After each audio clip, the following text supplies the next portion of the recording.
Hey everyone. Yeah, it's raining outside, so I figured I'd flip the bike upside down and do some cleaning down on the underside, the undercarriage of the bike. Water likes to get down in this vinyl housing around the wiring harness and migrate down towards the key. Not fun, but it happens. But one thing I was noticing, I was looking at the rotors and kind of saw a dark deposit on the rotors. Not so much now, because I went over it with a little bit of sandpaper to take it off, and pretty much no surprise over here where I live on the coast, but rust, a little bit of rust. And of course on these rotors, you can see some of the, well, they're really hard to see actually, but there's some really fine, like little lines that get on the rotor.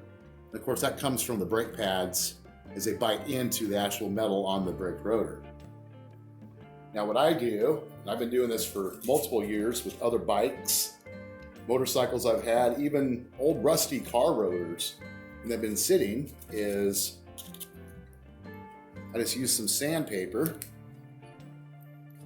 this case I got some 220 grit, and I just spin the wheel, kind of rub it along, really, just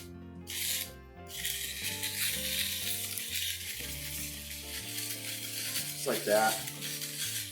This will kind of help resurface the brake rotor, get that debris off, and any residue that gets deposited on there from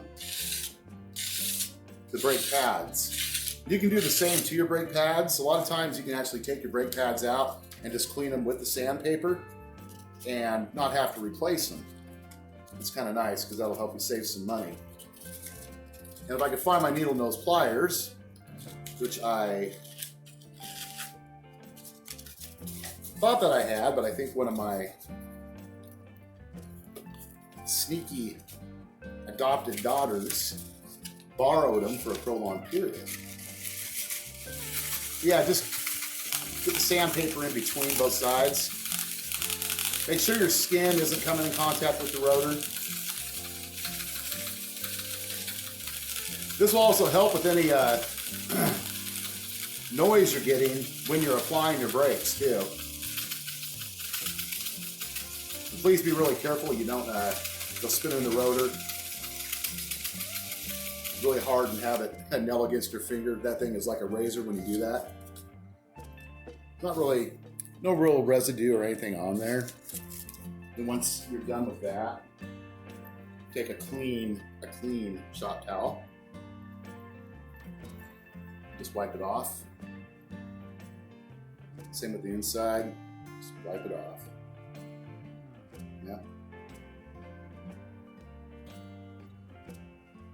Put residue off there. Yeah, there we go. Yeah, I was noticing the rust more at the top areas up here. Not across the top.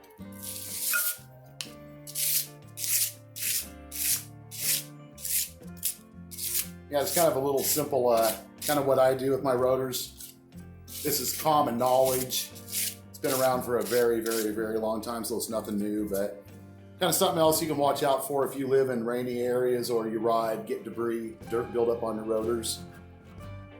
You may find a little bit of rust on them.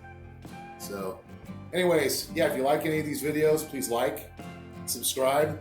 You can even dislike if you want. Matter of fact, disliking the video is video engagement, and it helps just as much as a like on a video. Helps the algorithm. Thanks to changes YouTube made a little while back. So, yep, believe it or not, a dislike does more positive for a video than not leaving a like or a comment at all. So feel free to do what you want. I love making the videos. I do them, different hobbies that I have. And this e-bike thing is definitely one of them. Really getting into it. I'll give you another video on a removal of your brake pad once I get a new set of needle nose pliers here the next couple of days, guys. So other than that, keep safe riding, and I'll see you on the next video. Peace.